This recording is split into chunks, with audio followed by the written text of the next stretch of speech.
लोगों ने क्यों वक्फ संशोधन बिल को मुसलमानों की लड़ाई बना दिया? भाई विपक्ष कहता है ये मुसलमानों की नहीं, ये तो संविधान की लड़ाई है। और चंद्रमोहन जी भी उस बात को दोहरा रहे हैं कि ये सिर्फ कुछ मुसलमानों की नहीं, 145 करोड़ की आबादी की बात हम कर रहे हैं, और आपने इसे बना दिया मुसलमानों का मुद्दा। यानी कि आप ही कर रहे हैं तुष्टीकरण की राजनीति। जी अर्चना जी, देखिए बड़े कानून और संविधान की बात हो रही है। आज संविधान बनाने वाले बाबा साहब की जयंती है। आपको, आप पैनलिस्टों को, पूरे देशवासियों को आपके चैनल के माध्यम से बहुत बहुत बधाई। देखिए चंद्रमोहन जी जो भाषा बोल रहे हैं, चंद्रमोहन जी की पार्टी ने ही इनको कहा था कि एंटोनी कमेटी की रिपोर्ट आई थी, उसमें कहा गया था कि भाई ये मुस्लिम पार्टी बन गई है। देश के प्रधानमंत्री जो नहीं रहे हमारे बीच में, उन्होंने कहा कि मुसलमानों का पहला हक है यहाँ के संसाधनों पर। तो इस तरीके के बयान आए। अब वो पता नहीं कहाँ कहाँ घुमाने लगे करकरे, और कहाँ कहाँ इन लोगों ने तो आरएसएस को बता दिया था कि जो है 26/11 का वो दोषी। तो वो छोड़िए, आज का मुद्दा जो है, अभी एक आपने इनसे सवाल पूछा चंद्रमोहन भाई से कि वो डॉक्टर बन गए हैं ना। ये गलती जो है, आपने गलत सवाल पूछ लीजिए। उत्तर प्रदेश में पॉलिटिकल डॉक्टर सिर्फ एक ही हैं, वो हैं डॉक्टर योगी जी। उनका इलाज चालू हो चुका है।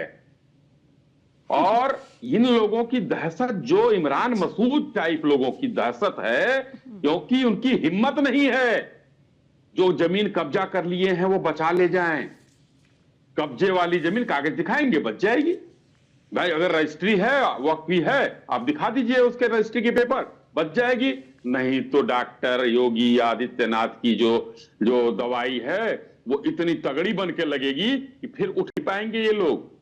जो कह रहे थे ना एक हफ्ते में और एक घंटे में इलाज कर देंगे। जी ये मजहब की, किसी धर्म की, किसी समुदाय विशेष की लड़ाई बना दी है बीजेपी ने, या ये कानून की लड़ाई है, जमीन की लड़ाई? ये आप स्पष्ट करिए। चंद्रमोहन जी भी कहते हैं कि आप बिल तो लेकर आए, लेकिन समझा क्यों नहीं पाए आप आवाम को? आज देखिए हिंसा जैसी स्थिति पैदा हो गई है। मैं सबका जवाब दे रहा हूं। अभी हमारे कांग्रेस के मित्र ही बोले हैं, उन्होंने कहा है कि हम समझा नहीं पाए, यही उन्होंने कहा है।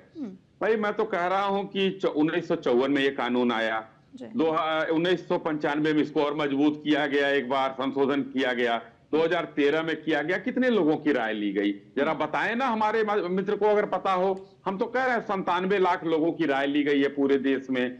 हर मजहब से पूछा गया, हर प्रदेश में जो जेपीसी की टीम गई, वहां पर सब शिक्षाविदों से राय ली गई। आपने सबसे पूछा ये विरोध करने वाले कौन है? आज जो सड़कों पर इकट्ठा हो गई, ये कौन है फिर? मैं बोल रहा हूँ, थोड़ा सा बस मुझे थोड़ा समय दीजिए। सारी बातें आपके सारा जवाब आ जाएगा, मैं जवाब दे रहा हूं।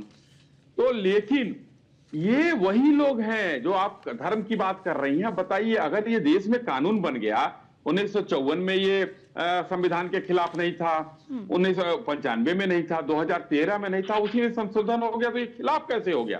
अब मुर्शिदाबाद में ले चलना चाहता हूं कि ये सरकार ने अगर कानून बना दिया तो भाई हिंदुओं को क्यों मारा जा रहा है, हिंदुओं के घर क्यों जलाए जा रहे हैं? इसमें धर्म कहां से आ गया? और ये दिक्कत किसको है? झारखंड के एक मंत्री कहते हैं कि हम सरिया पहले मानेंगे, संविधान बाद में मानेंगे। आपने सुना ही होगा। ममता बनर्जी जी कहती है भाई देखो हम लागू नहीं करने देंगे। मैं स्पष्ट बता देना चाहता हूं आपके चैनल के माध्यम से कि हिंदुस्तान की सदन ने अगर कोई भी बिल पास किया, कानून बनाया, तो यहाँ देश की राज्यों को लागू करना उनकी मजबूरी है, वो मना नहीं कर सकते हैं। तो ये लोग कह रहे हैं हम लागू नहीं करेंगे, झारखंड वाला कह रहा है हम लागू नहीं करेंगे। इसलिए मजहब की लड़ाई इन विरोधी दलों ने बनाया है और उन अमीर मुसलमानों ने बनाया है जिन्होंने जमीनों को कब्जा करके अपना हवेलियां बनाई हैं, होटल बनाए हैं, मॉल बनाए हैं, फार्म हाउस बनाए हैं। लेकिन हम गरीबों के लिए, यतीमों के लिए, बेवाओं के लिए वो जमीन खाली कराकर दे देंगे। और डॉक्टर साहब का इलाज जो हमारे आप दिखा रही हैं, इनका उत्तर प्रदेश में चालू है। उत्तर प्रदेश के लोग ज्यादा अब राजनेता डॉक्टर भी बन रहे हैं।